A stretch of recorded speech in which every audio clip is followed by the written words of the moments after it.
Citizen amendment act ये है, NPR होगा, नहीं घुसपैठी नहीं, घुसपैठियों का बाप हूं। सर सुनिए, बिल्कुल सही बात है। एनपीआर होगा तो एनआरसी होगा। आसाम में जो घुसपैठी है, आसाम में जो घुसपैठी है, मुसलमान घुसपैठी है, बंगाली हिंदू नहीं है। सर मैं खत्म कर रहा हूं 2 मिनट में। सर ये तो एनपीआर एनआरसी में कोई फर्क नहीं है सर, एनपीआर एनआरसी एक ही है सर। एनपीआर होगा तो एनआरसी होगा। प्रधानमंत्री बता दें कि आसाम के 5 लाख बंगाली हिंदुओं को सिटीजनशिप नहीं मिलेगी CAA के तहत। सर आखिर में सर मैं आपको बताना चाहूंगा। हाय हेलो नमस्कार सत श्री अकाल जी, अस्सलाम वालेकुम। फिर नई वीडियो के साथ रिजेक्शन करने के लिए। जब भी मैं विदेश जाती थी तो मुझे लगता था कि यहाँ कितना अच्छा है, सब कुछ साफ सुथरा, neat and clean, very well discipline. हमारा देश में ऐसा क्यों नहीं है? जब भी मैं वापस आती थी हमारे देश में तो मुझे बहुत दुख होता था कि ऐसा क्यों नहीं है, हमारा देश भी ऐसा होना चाहिए। तो मुझे कहते हैं कि भले देर से हो लेकिन खुली आंखों से देखा गया सपना सच होता है। और मैं स्वयं को बहुत सौभाग्यशाली मानती हूँ कि मेरे जीवन काल में मोदी जी के नेतृत्व में मैंने इन सपनों को सच होते देखा है।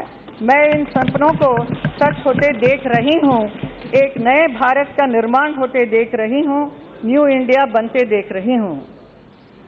मोदी सरकार के वैसे अनगिनत उपलब्धियां हैं, बहुत सारे हैं, जैसे किसानों के हित में, जवानों के लिए, वेलफेयर के लिए, और शिक्षा क्षेत्र में, स्वास्थ्य में, ऐसे बहुत कुछ है। लेकिन सबसे ज़्यादा बहुत ही बढ़िया और अद्भुत जो है वो विमेन एम्पावरमेंट। आज मैं कहूँगी कि हमारे देश की बहुत सारी महिलाएं, specially the young ones, are doing really very well और कंधे से कंधे मिलाकर बहुत कुछ काम कर रही हैं। और इतना ही नहीं, हमारे भी फिल्म इंडस्ट्री में बहुत सारी महिलाएं आगे आई हैं और बहुत सारे क्षेत्र में, जैसे डायरेक्शन हो या फिल्म स्क्रिप्ट राइटिंग हो या camera, behind the camera, all kind of thing they are able to do, which is really remarkable and we really feel very proud to see them. And apart from that, so many doctor, engineers are there, doctors are there and scientist are there, astronomers. काम पर बहुत सारी काम कर रही है हमारी सरकार। खास तौर पर मैं जब जाती हूँ तो यमुना के शुद्धिकरण के बारे में वहाँ कहते हैं, वहाँ के साधु संत लोगों को ये पुण्य नदी जो यमुना का आचमन करना चाहते हैं, उस पानी से वो नहीं कर पाते हैं। तो उन्होंने हमेशा मेरे से कहा है कि आप सांसद तो बन गए हैं लेकिन आप यमुना का शुद्धिकरण करना आपका ये कर्तव्य है। तो मैंने हमेशा कहा है मोदी जी से, और मुझे ये खुशी है कि इस वक्त हमारी सरकार इस पर बहुत ही ध्यान दे रही है और बहुत सारे प्लांट्स भी लगा हुआ है पूरा मथुरा क्षेत्र में, यमुना नदी में, और काम शुरू हो गया है। महोदय, एक भारतीय होने के नाते मैं ये कहना चाहती हूँ कि वैसे तो सपने 2 आंखों से देखे जाते हैं, लेकिन न्यू इंडिया का ये सपना 2 आंखों से नहीं बल्कि पूरे 125 करोड़ भारतीयों के आंखों से देखा जा रहा है।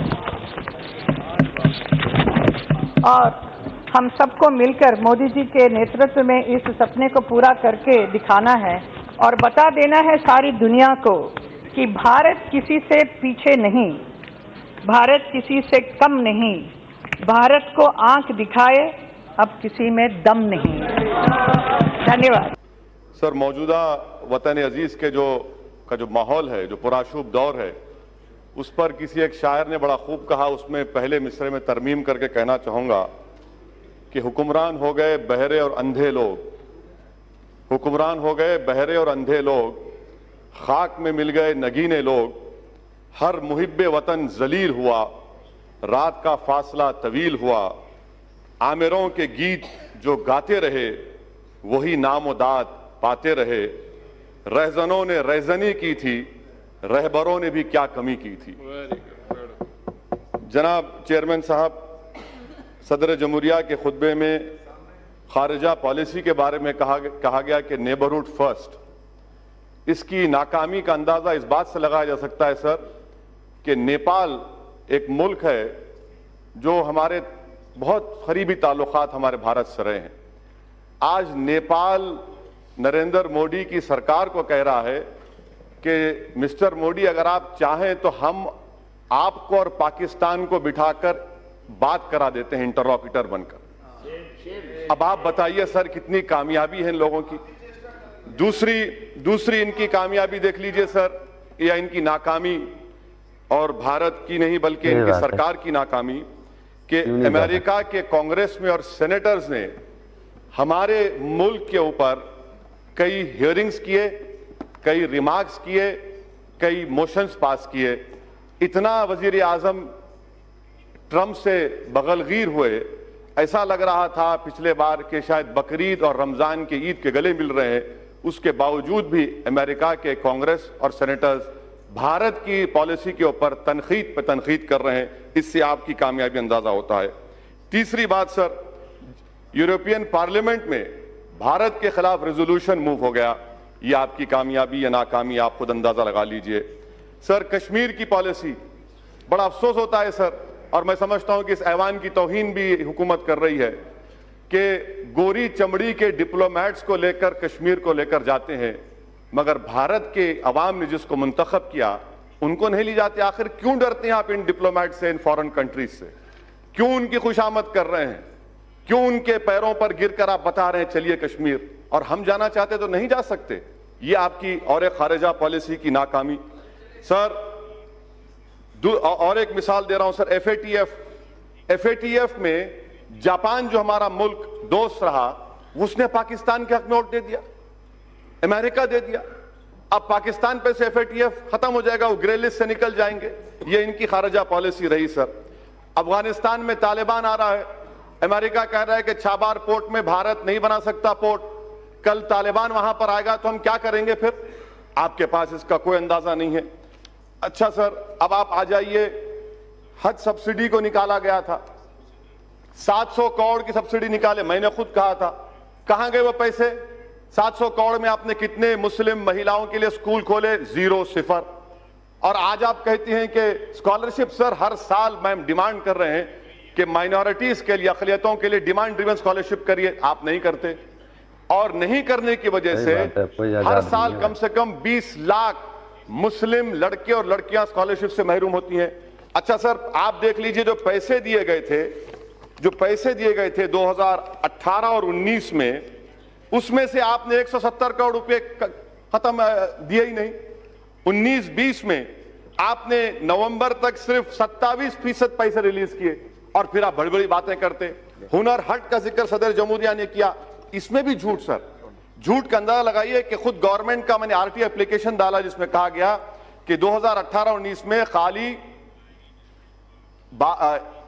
12,000 के करीब आर्टिजन्स को, 1,227 आर्टिजन्स को हुनर हट में ट्रेनिंग दी गई। आप कहते हैं हजारों, ये आरटीआई की एप्लीकेशन है। सर, तीसरी जो अहम बात मैं आपके सामने जिक्र करना चाह रहा था कि theory of separation of powers, ये हमारे हर जमहूरियत के लिए बुनियाद होती है, मगर 5.5 साल में तो थ्योरी ऑफ सेपरेशन पावर्स की धज्जियां नहीं बल्कि उसको निस्तो नाबूद कर दिया गया। कोई चीज आजाद नहीं है आज। थ्योरी ऑफ सेपरेशन पावर्स खत्म होकर सेंट्रलाइजेशन ऑफ पावर्स बन चुका है। यहां पर एक ही शख्स के हाथ में पूरा पावर आ चुका है। जो सेपरेशन ऑफ पावर्स में अदलिया थी, लेजिस्लेचर, एग्जीक्यूटिव, अब लगता है कि एक ही फर्द में ये तमाम चीजें समा जा चुकी हैं, जो हमारी जमहूरियत के लिए बहुत बड़ा खतरा साबित हो रहा है सर। चौथी बात सर, जिसका जिक्र मैं आपके सामने करना चाह रहा हूं, कि सरकार बार बार कहती है कि और सिटीजन अमेंडमेंट एक्ट, सर इस पार्लियामेंट की तारीख में यह पहला कानून बनाया गया जिसमें मजहब का नाम लेकर हिंदू, मुसलमान, बौद्ध, ईसाई, पारसी, कभी 70 साल में इस तरह का कोई कानून नहीं बना इस पार्लियामेंट में। वो भी बदनुमा दाग का एजाज आपको हासिल है कि आपने मजहब के नाम पर कानून बनाया। सर, एनपीआर एनआरसी के बारे में आज एक सवाल के जवाब में हुकूमत ने कहा कि till now there is no decision NRC has been taken. Sir, ये टिल नाउ का मतलब क्या है? सर, ये टिल नाउ का मतलब क्या है? आज और कल होगा ना, कल होगा, परसों होगा नहीं, उसमें लिखा है अभी तक। अभी तक, कभी तक, कभी नहीं लिखा हुआ है ना सर, अभी तक, टिल नाउ। सर अब आप देखिए सर, मैं आपके जरिए से गवर्नमेंट को कह रहा हूं। जी यस सर, मैं थम्स अप हूं, आप शेक्सपियर पढ़े हैं मुझे मालूम, और मैं आपको कह रहा हूं कि अभी सर मैं अभी हलवा और पूहा खा के आऊं, इसलिए अच्छा बोल रहा हूं। हाँ, तो सर ये एनपीआर और एनआरसी का मैं जिम्मेदारी के साथ अर्ज कर रहा हूं प्रधानमंत्री जब जवाब देंगे, बल्कि मैं प्रधानमंत्री को जरा हिम्मत करके कह रहा हूं, आपको चैलेंज कर रहा हूं प्रधानमंत्री को, आप ये बता दीजिए कि एनपीआर एनआरसी क्या एक सिक्के के दो रुख नहीं है? क्या एनपीआर और एनआरसी सिटीजनशिप अमेंडमेंट एक्ट के रूल्स में नहीं है 14A के तहत? अगर एनपीआर होगा तो एनआरसी होगा, इसीलिए आपने 3,900 करोड़ रुपए एनपीआर को दिए। और एनपीआर, सर सुन लीजिए, एनपीआर के सर इन तमाम से पूछिए कि 2003 के रूल्स में कितने मर्तबा नेशनल पॉपुलेशन रजिस्टर लिखा गया है? सही बात है। कितने मर्तबा national register of Indian citizen लिखा गया है? इनको पता ही नहीं है। सर मैं आपके सामने कह रहा हूं कि एनपीआर होगा तो एनआरसी होगा, क्योंकि सेंसस अलग है, सेंसस अलग है, एनपीआर अलग है। आप एनपीआर जब करेंगे और उसमें 8 सवालात क्यों डाल रहे हैं आप, नए सवालात? क्या एनआरसी नहीं करेंगे? कि ये जो मुल्क में जो माहौल है, प्रधानमंत्री और गवर्नमेंट कह रही है क्यों हो रहा है एहतजाज? प्रधानमंत्री ने खुद कहा था कि मैं मुस्लिम महिलाओं का भाई हूं। आज मुस्लिम महिला उनके खिलाफ खड़ी है तो भाई को नाराजगी क्यों हो रही है, एहतजाज क्यों हो रहा है? सर ये जो लड़ाई है ना सर, ये हमारे वजूद और बका की लड़ाई है। अगर हम इसमें नाकाम हो जाते हैं तो हम खत्म हो जाएंगे।